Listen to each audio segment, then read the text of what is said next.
กับสบายดีและสวัสดีเด้อพ่อแม่พี่น้อง FC เบิดสุขุสุคนเนาะบ่ว่าสิอยู่ภายในและก็ต่างประเทศก็ยินดีต้อนรับเข้าสู่ช่อง YouTube ของแม่สมหวังชาแนลมาพบมาพอกับแม่สมหวังมื้อนี้ก็ได้เดินทางมาเฮือนสาวโสดอีกคือเก่าเนาะทุกคนโดยก็ซึ่งว่าก็มาหาสาวปูนาเพิ่นอีกคือเก่าโดยก็ มาอัปเดตเมื่อคืนเนาะได้ยินข่าวว่าเพิ่นบ่สบายทุกคนเลยมื้อนี้ก็ได้มาหาเพิ่นมามาลมมาลิ้นน้ำเพิ่นก่อนเนาะทุกคนตอนนี้ก็ได้มาฮอดเฮือนเพิ่นเป็นที่เรียบร้อยเฮือนที่แม่สมองยืนอยู่นี่ก็เป็นเฮือนของแม่เพิ่นเนาะตัวที่ตั้งเสานั่นก็เป็นเฮือนของสาวปูนาเพิ่นเดี๋ยวสิให้เบิ่งอันหลังบ้านของเพิ่นเนาะมันติดกับหยังแน่อันนี้ก็เป็นภาพบรรยากาศของเฮือนสาวปูนาเพิ่นติดกับทงไฮทงนาเนาะทุกคนอันนี้เป็นหลังบ้านของเพิ่นโอ้ติดกับทงนาไกลๆพุ่นแหละมีแบะมีงัวหลายเนาะก็ฝากกดไลค์กดแชร์กดติดตามให้ช่องแม่สมหวังชาแนลนี่เด้อทุกคนเด้อเพื่อเป็นกำลังใจในการเฮ็ดคลิปต่อไปให้ทุกคนโดยถามว่าภาพใดเนื้อหาใดมันบ่สุภาพเนาะก็ต้องกราบขอโทษขออภัยหลายงัวจ้องหลายแท้ติดตรงไห้ตรงนาเลยคนเอ้ยต้นม่วงดอกเพิ่นโกนต้นอยู่เนาะทุกคนก็จะเป็นประมาณนี้ได้ก็ได้คอยกินมิมสุดแสงหูแสงตาตอนนี้ก็ได้มาฮอดเฮือนเพิ่นเป็นทีเรียบร้อยแล้วนะทุกคนนี่ก็เป็นเฮือนของสาวปูนาเพิ่น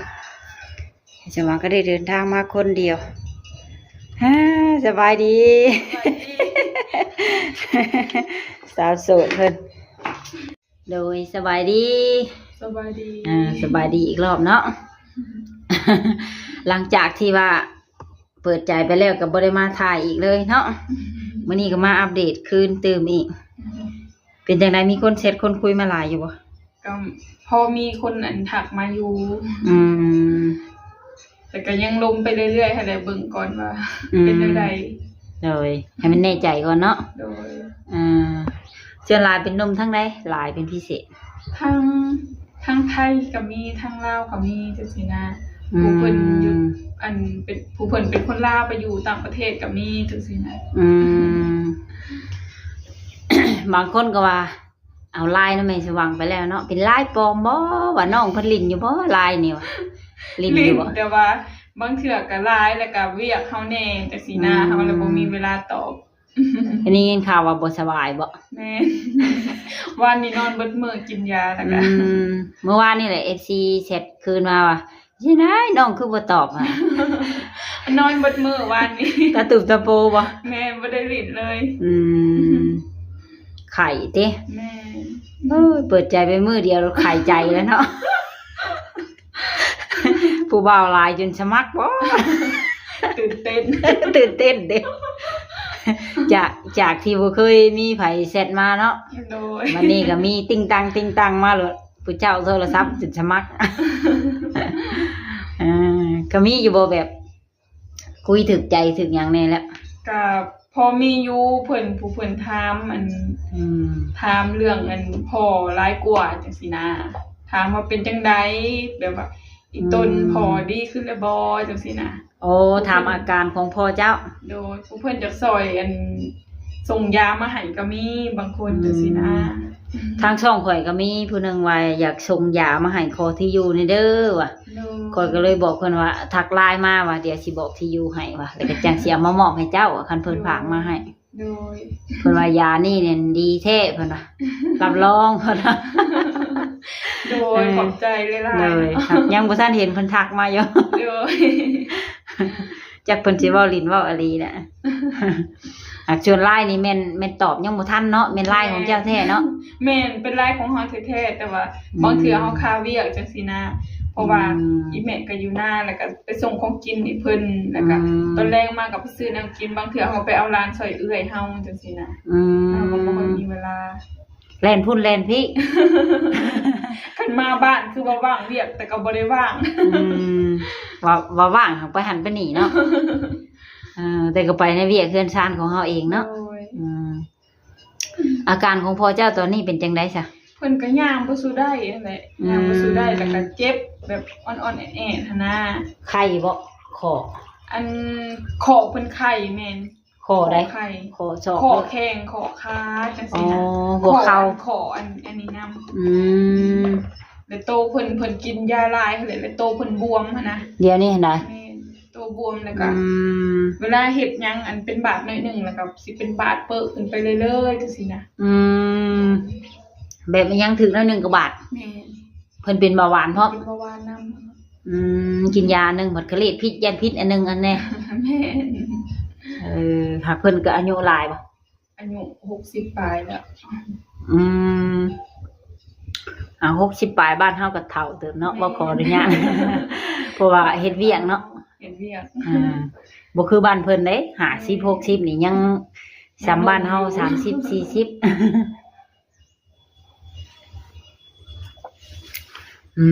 ไปห้องหมอบ่เป็นไข้นะแทงเศร้า บ่ได้เฮาซื้อยามากินซื้อแล้วก็นอนพักผ่อนว่านี่แล้วมื้อนี้แล้วไข้แน่ สาเหตุเป็นไข้เป็นจังได๋อาบน้ำกลางเว้นบ่ แม่นเฮาไปอันมื้อนั้นเฮาไปส่งของกินให้อีปอกประมาณบ่ายโมงนี่แหละ แล้วเขามันฮอดแฮงเนาะ มันก็แดดแฮงเนาะ แม่นๆเขามาตอน3โมง4โมงนี่แหละมาฮอดแล้วเป็นแรงใส่น้ำเลยร่างกายปรับบ่ทัน ร้อนแฮงอาบน้ำเลย แม่ร่างกายปรับบ่ทันแล้วเป็นไข้บัดนี้ จักกันใดสิเลือกผู้บ่าวเนี่ยจัก คือกลางเวรมันผัดฮอดเนาะบ้านเฮาบัดกลางคืนมามันผัดลมๆหนาวๆจังซี่นะ เขาก็มาตามคำขอของ FC เพิ่นถามว่าแม่นแท้บ่น้องรับได้30-60 ปีว่ะ ทำได้เนาะ โดย แต่ก็ยังเบิ่งก่อนคุยไปก่อนนั่นแหละ ก็วันนี้ใช้เข้ากันได้อยู่แล้วเนาะ แม่ ก็บ่อยากผิดพลาดอีกรอบสอง แม่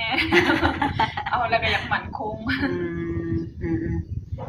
แต่ก็อันหยังก็อีกอันหนึงน้องขายเครื่องอยู่ตลาดโบเว่นี่อยู่ชั้นใดพุ่นน่ะ โอ้เฮาบ่ได้อยู่ในชั้นมัน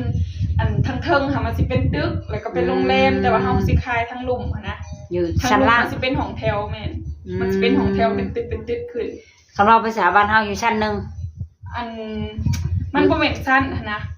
คือแบบตึกกับต่างหากแต่อันนี้มันสิเป็นห้องแถวแบบว่าเป็นตึกเสาเป็นคล้ายๆกับอัน เป็นคือตลาดเชโนเฮาไปใช่บ่เป็นเลียนๆแบบนี้บ่ มันคือในอันมันสิเป็นยาวไปคล้ายๆกับอันตลาดเซโนเฮานี่แหละแต่ว่ามันสิเป็นตึกยาวขึ้นไป แต่มันสิเป็นบ้านของเพิ่นเองอะนะมันเพิ่นบ่ได้เช่าแบบในอันนี้ บ่อนเจ้าขายนี่แม่นเป็นบ้านของเพิ่นเอง แม่ โอ้แต่อยู่ในตลาดโบเว่หั่น แม่มันสิเป็นทางเขาพอดีอะนะ ตลาดโบเว่นี่มันอยู่จังหวัดหยังบ่ของไทยนะ มันอยู่กรุงเทพเลย กรุงเทพบ่ แม่ โอ้ก็ถามไปชื่อๆแล้วเขาก็บ่ได้จัก บ่จัก มีคอมเมนต์หนึงว่าตลาดโบเว่นี่มันอยู่จังหวัดใดไปสิว่าว่าข้อยก็ตอบบ่ได้ เพราะว่าข้อยก็บ่จักข้อยก็เว้าไปซ้ำงมตาไปซื่อเนาะ โดย ก็บ่เคยไปจักเทื่อแม่นจังหวัดก็เลยได้ยินแต่น้องเพิ่นเว้าเนาะก็เลยเว้าตามเพิ่น บ่แม่นเนาะอยู่แถวใกล้ๆหมู่ละหอกทหารสิบ่แม่นเนาะ พูดอยู่กรุงเทพเลย ตอนนี้ยังอันบ่มีคนถูกใจเนาะยังเลือกอยู่ ยังเบิ่งไปก่อน ก็บ่ถึงขั้นว่าเลือกเนาะเบิ่ง บ่เบิ่งไปก่อน กันเลือกนี่คือว่าเฮางามเหลือเกินเนาะ น้องเพิ่นเป็นลายของน้องเพิ่นแท้ทุกคนเลยแต่เพิ่นยังบ่ว่างตอบนี่ก็หากันมาแต่นาว แม่น มื้อนี้ใครแน่แล้วก็เล่นออกไปส่งกินของกินให้พ่อติได้หยังไปฝากพ่อมัน อันบ่เฮาเอาไปฝากแต่มือเพศแล้วก็ตอนแรงมาเพิ่นก็เข้ามาบ้านนำเฮานี่แหละอีพอไปอยู่เฮือนเป็นก็มื้อนี้เพิ่นมานอนเฮือนอีแม่ก็นอนเฮือน คันเดี๋ยวขออนุญาตถ่ายคลิปเพิ่นนี่สิได้บ่เนาะ อีพอบอก อย่าละอาย ได้อยู่คัน FC อยากเห็น บางทีเพิ่นอยากเบิ่งนี่เพิ่นจะได้อันซอยยาถือ โดย เพิ่นว่าโรคที่อัน จะเว้ามานี่มียาปัวเพิ่นน่ะ โดย เพิ่นก็เว้าชื่อมันอย่าคอยลืมเลย จำยังบ่ได้ได้ปานใดก่อนเพิ่นเว้าชื่อมันสิอย่างยาวๆนี่จังหน่อยนะ โดย รับรองเศร้าเพิ่นน่ะคันมียาถึงเพิ่นฝากมาให้ก็เป็นบุญคุณแล้วกันเนาะ โดยแม่ส่วนร้ายให้อีพอเราเจ็บแล้วก็ไปซื้อยามากินบรรเทาจังว่าอีพอเราสิดื้อยาแล้วนะเราดื้อยาเรากินยาหลายแนวเนี่ยเราดื้อยาแล้วบัดนี้โตเราแบบเรากินยาหลายเลยโตเราบวมนะเราบวม เกี่ยวไปฮอดหมัดไผหลอกไผหลังพวกจังแล้วบัดนี้ แม่ เนาะก็เคยไปกวดอยู่ห้องหมออยู่ เคยไปกวดแล้วเขาก็ว่าเขาก็อยากให้ผ่าตัดนั่นแหละ ผ่าตัดหยังอ่ะ เอ้าก็ผ่าตัดแบบขอจังซี่นะอยากเบิ่งแล้วก็อยากปัวจังซี่นะ โอ้จังได้แบบวินิจฉัยถึก แม่น เฮาว่าบ่มีง บ่ บ มีงบบ่มีแฮงสับแหละ หลายปีแล้วว่าเพิ่นเป็นมา มันคือบ้านเฮาหลายปีแล้ว อืม มันคือบ้านเฮากับบ่แม่นอันนี้ดอกเนาะอันเพิ่นก็อาจสิปัวบ่ถึงจังซี่นะคันว่าคือไปปัวอยู่พุ่นมันก็แพงเนาะจักสิเท่าใดก็ได้แต่กินยาบรรเทาเจ็บไปนี่แหละ ระงับไปวันๆอาการเจ็บเนาะหากเพิ่นกินข้าวกินน้ำได้ปกติ กินข้าวกินน้ำอยู่ปกติ เท่าแต่ว่าเจ็บคอเนาะ โดย ยามแล้งสิก็เจ็บติ เจ็บยามหนาวนี่แฮงเจ็บ อืมเพิ่นห้องเพิ่นค้างว่าเวลาเจ็บ ก็คันก็บ่ได้ห้องบ่ได้ข้างดอกแต่เพิ่นก็สิลุกบ่ได้ไปไสบ่ได้จังซี่นะก็สิได้แต่นอน แบบว่ากินหยังก็ได้ปกติเนาะต่างแต่ว่าเจ็บคอซื่อ โดยแม่ ๆบ่แม่นว่าเจ็บโชว์ในนั้นในนี้ บ่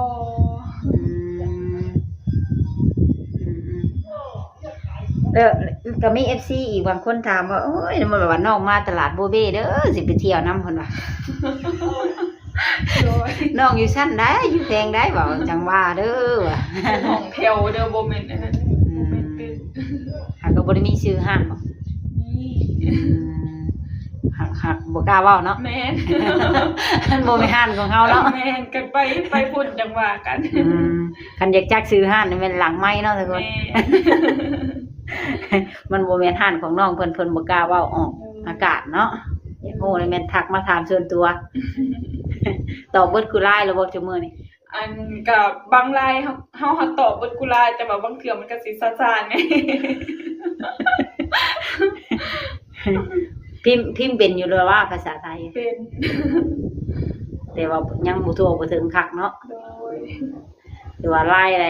น้องเพิ่นยังตอบบ่ทันก็ ตอบ ต้อง บ่ทันก็ขอโทษไปก่อนเดี๋